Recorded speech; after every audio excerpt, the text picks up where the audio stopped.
அங்க மறைஞ்சிக்கிட்டு இருந்த ஞானசேகரன் அப்படிங்கிற இந்த கல்பிரிட், இந்த அக்யூஸ்ட் வந்து அவங்க தனிமையில் இருக்கக்கூடிய அந்த விஷயங்களை வீடியோ ரெக்கார்ட் பண்ணி அவங்கள்ட்ட கொண்டு போய் காட்டி மிரட்டுறாரு. என்னோட ஆசைக்கு நீங்க இணங்கணும், அப்படியும் இல்லைன்னா இங்க இருக்கக்கூடிய ஒரு சார் இருக்காரு, அந்த சாரோட ஆசைக்கு நீங்க இணங்கணும், அந்த சார் கூட சிறிது நேரம் இருக்கணும் அப்படின்னு அவன் வந்து மிரட்டுறான். நான் எப்பெல்லாம் கூப்பிடுறனோ அப்பெல்லாம் நீ வரணும், வரல அப்படின்னா இந்த வீடியோவை சோசியல் மீடியால போட்டுருவேன் அப்படின்னு அந்த மாணவியை மிரட்டுறான். வெளிப்படையாக இந்த சம்பவத்தினுடைய இன்வெஸ்டிகேஷன் முடியாம எதையுமே சொல்ல முடியாது அப்படிங்கிறத ஊடகங்கள் மத்தியில் அவங்க வந்து மறைச்சி வச்சுட்டாங்க. அதுதான் அவங்க செய்யறதுதான் சரியான ஒரு விஷயமாகவே இருக்கும். ஒரு நபர் முகத்தை மட்டும் மூடிக்கிட்டு அந்த அவங்க சொன்ன அந்த பிரைவேட் இடத்துக்கு போறதை வந்து காவல்துறை கண்டுபிடிச்சிடுறாங்க. அப்போ இந்த ஆள் யாரு, முகத்தை மூடி இருக்காரு அப்படிங்கிறது காவல்துறை விசாரணையில தெரிய வருது. வீடியோ கால்ல கூப்பிட்டு கேட்குறாங்க, இவன் தான் பண்ணானா, இவன் ஒத்துக்கிறான் அப்படின்னு சொல்லும் போது அந்த மாணவி அந்த ஞானசேகரனை பார்த்தோன்னே கதறி அழுகிறாங்க. இந்த இடைப்பட்ட நேரத்தில் நடக்குது அப்படின்னா ஞானசேகரனை காப்பாற்றுவதற்கு சில பேர் முயற்சி பண்ணாங்க. அண்ணா பல்கலைக்கழக மாணவி பாலியல் வன்கொடுமை செய்யப்பட்ட சம்பவம் தமிழ்நாட்டையே உலுக்கியிருக்கு.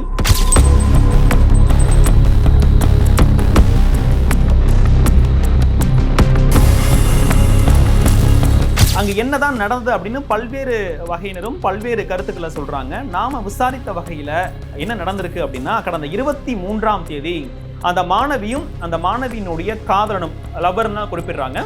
காவல்துறையிலையும் கம்ப்ளைண்ட்லையும் அப்படிதான் சொல்லியிருக்காங்க. அப்படி இருக்கும் பொழுது ரெண்டு பேரும் அண்ணா பல்கலைக்கழகத்தில் இருக்கக்கூடிய ஒரு தனியான ஒரு இடத்துல சந்திக்கிறாங்க. மாலையில வழக்கமாக அந்த சந்திப்பு அவங்க நடந்துகிட்டு இருந்திருக்கு.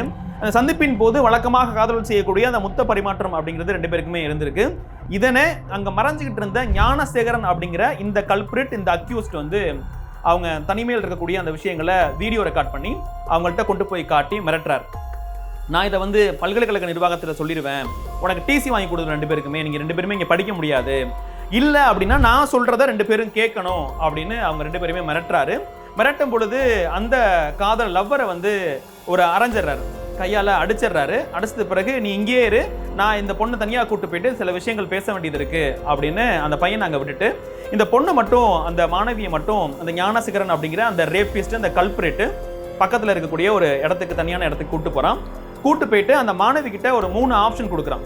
ஒன்று, உனக்கு வந்து நான் இந்த வீடியோவை காட்டி டிசி வாங்கி கொடுத்துட்றேன், இல்லை அப்படின்னா என்னோட ஆசைக்கு நீ இணங்கணும், அப்படியும் இல்லைன்னா இங்க இருக்கக்கூடிய ஒரு சார் இருக்காரு, அந்த சாரோட ஆசைக்கு நீங்க இணங்கணும், அந்த சார் கூட சிறிது நேரம் இருக்கணும் அப்படின்னு அவன் வந்து மிரட்டுறான். ஆனா அந்த மாணவி ரொம்ப கெஞ்சுறாங்க, எப்படியாவது எங்களை விட்டுருங்க, நான் மன்னிப்பு கேட்டுக்கிறேன், விட்டுருங்க அப்படின்னு சொல்றாங்க. ஆனா அவனுடைய நோக்கமே இவங்களை வீடியோ எடுத்து மிரட்டி அந்த மாணவியை ஆசைக்கு இணங்க வைக்கிறது, அவங்கள்ட்ட மிரட்டி பணம் படிக்கிறது, இப்படிதான் அவனுடைய நோக்கமா இருந்திருக்கு. அதனால அவ எவ்வளவு அந்த மாணவி கெஞ்சினாலும் மன்னிப்பு கேட்டாலும் அந்த ஞானசேகரன் அப்படிங்கிற அந்த ரேபிஸ்ட், அக்யூஸ்ட் அந்த கொஞ்சம் கூட ஈவு இறக்கம் இல்லாம, மனிதாபிமானம் இல்லாம அந்த பொண்ணை வந்து பாலியல் வன்கொடுமை செஞ்சிடறான். வன்கொடுமை செஞ்சு கிட்டத்தட்ட 1 மணி நேரத்துக்கு பிறகுதான் அந்த மாணவி அனுப்புறான். அப்படி அனுப்பின பிறகும் நான் எப்பெல்லாம் கூப்பிடுறனோ அப்பெல்லாம் நீ வரணும், வரல அப்படின்னா இந்த வீடியோவை சோசியல் மீடியால போட்டுருவேன் அப்படின்னு அந்த மாணவியை மிரட்டுறான். அந்த மாணவி ரொம்ப கடுமையான மன உளைச்சலுக்கும் உள்ளாகிறாங்க. அதே மாதிரி உடல்நிலையும் அவங்களுக்கு பாதிக்கப்பட்டு போகுது. அவங்க தங்கியிருக்கக்கூடிய இடத்துக்கு போறாங்க, இரவு முழுவதும் அழுகிறாங்க. என்ன பண்றது அந்த பொண்ணுக்கு தெரியல. ஒரு 19 வயசு பொண்ணுக்கு இந்த மாதிரி ஒரு நிகழ்வு அரங்கேறும் அப்படின்னு அவங்க எதிர்பார்த்திருக்கவே மாட்டாங்க வாழ்க்கையில. அப்படி ஒரு துன்பம் சம்பவம் நடந்த பிறகு அவங்களுக்கு என்ன பண்றதுனே தெரியல. சொல்லலாமா, வேணாமா, வீட்டுல சொல்லாமா, காவல்துறையில சொல்லாமா, இல்ல அப்படியே விட்டுடலாமா, நாளைக்கு இவன் மறுபடியும் வந்து போன் பண்ணி மிரட்டி நீ வான் கூப்பிட்டா என்ன பண்றது அப்படின்னு அந்த பொண்ணுக்கு எதுவுமே தெரியாம தவிச்சிருக்காங்க. இரவு முழுவதும் அழுதுருக்காங்க. அதன் பிறகு 24ஆம் தேதி காலையில வேற வழி இல்ல, மறுபடியும் அவன் கூப்பிட்டு நம்மளை மிரட்டுவான் அப்படிங்கிறதுனால நண்பர்கள்ட்ட அந்த விஷயத்தை அவங்க வந்து ஷேர் பண்றாங்க அந்த பொண்ணு. அப்போ இவனை விடக்கூடாது அப்படிங்கிற ஒரு முடிவு எடுத்து நண்பர்கள் என்ன பண்றாங்க அப்படின்னா, காவல்துறை கட்டுப்பாட்டு எண் 100க்கு தொடர்பு கொண்டு இந்த மாதிரி ஒரு சம்பவம் நடந்துருச்சு அப்படிங்கிறத இன்ஃபார்ம் பண்றாங்க. உடனடியாக கட்டுப்பாட்டு அறையிலிருந்து சம்பந்தப்பட்ட கோட்டூர்புரம் காவல் நிலையத்திற்கு இன்ஃபார்ம் பண்றாங்க. காவல்துறையினரும் இதோட சீரியஸ்னஸ் உணர்ந்து உடனடியாக அந்த மாணவி தங்கியிருக்கிற இடத்துக்கு வர்றாங்க, விசாரணை நடத்துறாங்க. இவங்க சொல்ற விஷயங்கள்ல உண்மை இருக்கா, இல்ல வேற ஏதாவது சம்பவம் நடந்திருக்கா அப்படிங்கிற அந்த விசாரணையை வந்து மாணவி கிட்ட தனியாக நடத்திட்டு இருக்காங்க. அந்த விசாரணையின் அடிப்படையில மாணவி சொல்றது உண்மைதான் அப்படிங்கிறத காவல்துறை அதிகாரிகள் தெரிஞ்சுக்கிறாங்க. அதன் பிறகு இது வந்து இந்த அண்ணா பல்கலைக்கழகம் அப்படிங்கிறது ரொம்ப பாதுகாக்கப்பட்ட ஒரு பகுதியா இருக்கு. பக்கத்துல ராஜ்பவன் ஆளுநர் மாளிகை இருக்கு, ஐஐடி இருக்கு. அப்படிங்கிறதுனால வெளியாட்கள் யாருமே அண்ணா பல்கலைக்கழகத்துக்கு உள்ள போக முடியாது, வாகனங்கள் கூட போக முடியாது. அப்படி ஹை செக்யூரிட்டி பிளாக்கா அவங்க வச்சிருப்பாங்க. அப்படி இருக்கும்போது வெளியிலேருந்து ஒரு நபர் வந்து இந்த மாணவிய வன்கொடுமை செய்வதற்கு வாய்ப்பு அப்படிங்கிறது ரொம்ப குறைவாக இருக்கும் அப்படிங்கிறது தான் போலீசாருடைய முதற்கட்ட பார்வையா இருக்கு. கல்லூரியில இப்படியான சம்பவங்கள்ல எல்லாம் யார் ஈடுபடுவாங்க அல்லது மாணவர்கள் யாராவது ஈடுபட்டிருக்காங்களா அப்படிங்கிற நோக்கத்திலே கிட்டத்தட்ட 150க்கும் மேற்பட்ட மாணவர்களை கூப்பிட்டு தனித்தனியா காவல்துறை விசாரிக்கிறாங்க. அப்படி விசாரணை நடத்தும் பொழுதுதான் இந்த செய்திகள் வந்து கொஞ்சம் கொஞ்சமா ஊடகங்களுக்கு தெரியுது. காவல்துறையை பொறுத்த வரைக்கும் இது மாணவியினுடைய கண்ணியம் தொடர்புடைய விஷயம் அப்படிங்கிறதுனால வெளிப்படையாக இந்த சம்பவத்தினுடைய இன்வெஸ்டிகேஷன் முடியாம எதையுமே சொல்ல முடியாது அப்படிங்கிறத ஊடகங்கள் மத்தியில் அவங்க வந்து மறைச்சி வச்சுட்டாங்க. அதுதான் அவங்க செய்யறது தான் சரியான ஒரு விஷயமாகவே இருக்கும். அங்க சிசிடிவி இல்லைங்கிற ஒரு குற்றச்சாட்டு இருந்தாலும் இருக்கக்கூடிய சிசிடிவி காட்சிகள்ல யாருடைய வெளியாட்களுடைய முகம் பதிஞ்சிருக்கா, யாராவது வந்துட்டு போனாங்க அப்படிங்கிறத பாக்குறாங்க. அப்போ பார்க்கும் பொழுது ஒரு நபர் முகத்தை மட்டும் மூடிக்கிட்டு அந்த அவங்க சொன்ன அந்த பிரைவேட் இடத்துக்கு போறதை வந்து காவல்துறை கண்டுபிடிச்சிடுறாங்க. அப்போ இந்த ஆள் யாரு, முகத்தை மூடி இருக்காரு அப்படிங்கிறது காவல்துறை விசாரணையில தெரிய வருது. ஏற்கனவே அந்த கோட்டுப்புறம் காவல் நிலையத்துல சில பேர் மேல குற்ற வழக்குகள்லாம் பதிவு செய்யப்பட்டிருக்கும். அந்த விசாரணை கைதிகளோ அல்லது ஏற்கனவே இந்த குற்றவாளிகளாக இருந்தவர்களோ இந்த விவகாரத்துல சம்பந்தப்பட்டிருக்காங்களா அப்படிங்கிறதையும் காவல்துறை அதிகாரிகள் விசாரிக்க ஆரம்பிக்கிறாங்க. அப்போதான் தெரியுது, இந்த முகத்துல துணியை மூடிட்டு போற பையனை வந்து எங்கேயோ நம்ம பார்த்திருக்கோம், கண்டிப்பா இவன் நமக்கு வந்து தெரிஞ்ச ஒரு முகமா தான் இருக்கு, இந்த கோட்டுப்புறத்திலேயே இந்த நிறைய தடவை பார்த்துருக்கிற மாதிரி இருக்கு அப்படின்னு காவல்துறை அங்க இருக்கக்கூடிய காவல்துறை அதிகாரிகள் சந்தேகப்படுறாங்க. அதன் அடிப்படையில அவங்க சந்தேகப்படுற நபர்கள் எல்லாரையுமே விசாரிக்க தொடங்குறாங்க. அப்படி இருக்கும் பொழுதுதான் அந்த ஞானசேகரன் அப்படிங்கிற அந்த நபர் வந்து தன்னை திமுக நிர்வாகியாக சொல்லிக்கொண்டு திமுக கொடி கட்டிய கார்ல கோட்டுப்புறத்துல செல்வாக்கு மிகுந்த ஒரு நபராக வலம் வருவது காவல்துறை அதிகாரிகளுக்கு தெரியுது. அங்க இருக்கக்கூடிய சப் இன்ஸ்பெக்டர்கள், இன்ஸ்பெக்டர் இவங்கெல்லாம் சேர்ந்து அந்த ஞானசேகரனை வந்து எங்க இருக்காருன்னு கண்டுபிடிச்சு ஞானசேகரனை வந்து அந்த கோட்டுப்புறம் காவல் நிலையத்துக்கு கூட்டு வந்துடுறாங்க. அப்ப முதல் கட்ட விசாரணையில ஞானசேகரன் நீ பண்ணியா, இந்த சம்பவம் நடந்திருக்கு அப்படின்னு கேட்கும் பொழுது நான்லாம் பண்ணல அப்படிங்கிற மாதிரி பேசுறாரு. அதன் பிறகு காவல்துறை என்ன விதமான ட்ரீட்மெண்ட்டை கொடுக்கணுமோ அந்த விதமான ட்ரீட்மெண்ட்டை கொடுத்து கேட்கும் பொழுதுதான் ஞானசேகரன் ஆமா நான் தான் பண்ணேன் அப்படின்னு ஒத்துக்கிறான். இதற்கு இடையில அந்த மாணவி கிட்ட காவல்துறை சந்தேகப்படுற நபர்களை எல்லாரையுமே அந்த மாணவி வந்து தனியான ஒரு இடத்துல கொண்டு போய் வச்சுட்டாங்க, பாதுகாப்பான இடத்துல வச்சுட்டாங்க. வாட்ஸ்அப் வீடியோ கால் மூலமா ஒவ்வொரு நபரையும் கூப்பிட்டு இந்த நபரான உங்க சம்பவத்தில் ஈடுபட்ட நபர், இவர் மீது உங்களுக்கு சந்தேகம் இருக்கா அப்படின்னு காவல்துறை வாட்ஸ்அப் வீடியோ கால் மூலமா கேட்கிறாங்க. அப்படி கேட்கும் பொழுது மாணவிகள் அதாவது மாணவி என்ன சொல்றாங்கன்னா, அந்த மாணவர்கள்லாம் யாருமே இல்லை அப்படிங்கிறத அவங்க உறுதிப்படுத்துறாங்க. ஞானசேகரனை ஒத்துக்கொண்ட ஞானசேகரனை வீடியோ காலில் கூப்பிட்டு கேட்குறாங்க, இவன் தான் பண்ணானா, இவன் ஒத்துக்கிறான் அப்படின்னு சொல்லும் போது அந்த மாணவி அந்த ஞானசேகரனை பார்த்ததுமே கதறி அழுகிறாங்க.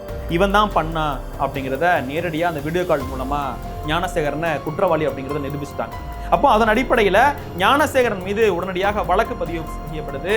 அவனை வந்து கைது செய்து நீதிமன்றத்துக்கு அழைத்து போகிற பணியை காவல்துறை செய்யறாங்க. அப்போ இந்த இடைப்பட்ட நேரத்தில் நடக்குது அப்படின்னா ஞானசேகரனை காப்பாற்றுவதற்கு சில பேர் முயற்சி பண்ணாங்க. ஞானசேகரனே வந்து போலீசார்ட்டையே டீல் பேசுற அளவுக்கு வந்தாரு அப்படின்லாம் சொல்லப்படுது. இது காவல்துறை வட்டாரங்களை விசாரித்த போது இந்த ஞானசேகரன் அரசியல் செல்வாக்கு மிக்க நபர்களோடு தொடர்புடையவராக இருக்கிறார். ஒரு பிரியாணி கடை நடத்துறாரு அடையாறுல. அப்படி இருக்கும்பொழுது அந்த பிரியாணி கடையிலேருந்து அவருக்கு நிறைய பணம் வருது. அந்த பணத்தை எப்படி செலவழிக்கிறதுன்னு தெரியாம தன்னுடைய செல்வாக்கை உயர்த்தி கொள்வதற்காக அரசியல்வாதிகளுக்கு, அதாவது அந்த கோட்டுப்புறம் பகுதியில் இருக்கக்கூடிய அரசியல்வாதிகளுக்கு பணம் ஃபண்ட் பண்றது, அதன் மூலமாக கட்சி நிகழ்ச்சிகளை நடத்துவது, இது மூலமா காவல்துறை அதிகாரிகளோட பழக்கமாகிறது. இப்படின்னு ஒரு முகம் தெரிந்த நபராக அந்த பகுதியில் வலம் வர்றதுனால உடனடியாக காவல்துறை ஐடென்டிஃபை பண்ண முடியாது அப்படின்னு நினைச்சிட்டு இருக்காரு. ஆனால் காவல்துறையினுடைய அந்த புலன் விசாரணையில ஞானசேகரன் அப்படிங்கிறத கண்டுபிடிச்சிட்டாங்க. அவருக்கு என்ன ட்ரீட்மெண்ட் தரணுமோ அந்த ட்ரீட்மெண்ட் தந்து அவன் தான் குற்றவாளி அப்படிங்கிறத அவனையே ஒத்துக்க வச்சிருக்காங்க. அதன் அடிப்படையில் இந்த ஞானசேகரன் கைது செய்யப்பட்டு இப்போது சிறையில் அடைக்கப்பட்டிருக்கிறார். இன்னும் சொல்லணும் அப்படின்னா இந்த வழக்கை பொறுத்த வரைக்கும் ஞானசேகரன் ஏற்கனவே ஒரு 11 வழக்குகள்ல குற்றம் சாட்டப்பட்டிருக்கார். அதாவது சிறைக்கு சென்று வந்த நபர். என்னெல்லாம் குற்றம் அப்படின்னு பார்த்தோம்னா செயின் அறுப்பு, நகைகளை திருடுறது, இந்த மாதிரி திருட்டு வழக்குல சம்பந்தப்பட்ட நபர் தான் இந்த ஞானசேகரன். அதே நேரத்தில் கடந்த 2014ஆம் ஆண்டு இதே அண்ணா பல்கலைக்கழகத்தில் இதே போன்ற ஒரு சம்பவத்தை அவர் நடத்தியதாக கூறப்படுகிறது. அதன் தொடர்பாகவும் வழக்கு பதிவு செய்யப்பட்டிருக்கிறது. அந்த மாணவியினுடைய கண்ணியம் வந்து பாதிக்கப்படக்கூடாது என்பதற்காக அவர் செயினை எடுத்துட்டு போயிறார். அந்த நேரத்தில் அந்த செயின் எடுத்த வழக்கு மட்டும் போலீசார் போட்டு இந்த விவகாரத்தை மூடி மறைச்சிட்டாங்க அப்படின்னு சொல்றாங்க. அப்பவே இந்த விவகாரம் வெளியில வந்து மாணவி தைரியமாக வந்து புகார் கொடுத்திருந்தால் இந்த ஞானசேகரன் மீண்டும் இது போன்ற ஒரு சம்பவத்தை செய்திருக்க மாட்டார் அப்படிங்கிற ஒரு குரல்கள்லாம் பல்கலைக்கழக மாணவிகள் மத்தியில எழத் தொடங்கி இருக்கிறது. அதே நேரத்தில் ஞானசேகரன் அந்த வீடியோவை டெலீட் பண்ணாமையே தன்னுடைய செல்போன்ல வச்சிருக்காரு. அந்த மாணவியை வன்கொடுமை செய்வதை அவரே வீடியோ எடுத்து அந்த செல்போன்ல வச்சிருந்திருக்காரு. அது மட்டும் இல்லாம பல்வேறு கிளப்ல, பப்புகள்ல பெண்களோட அவர் இருந்த வீடியோக்கள்லாம் அவருடைய கைப்பற்றப்பட்ட அந்த செல்போன்ல இருந்திருக்கு.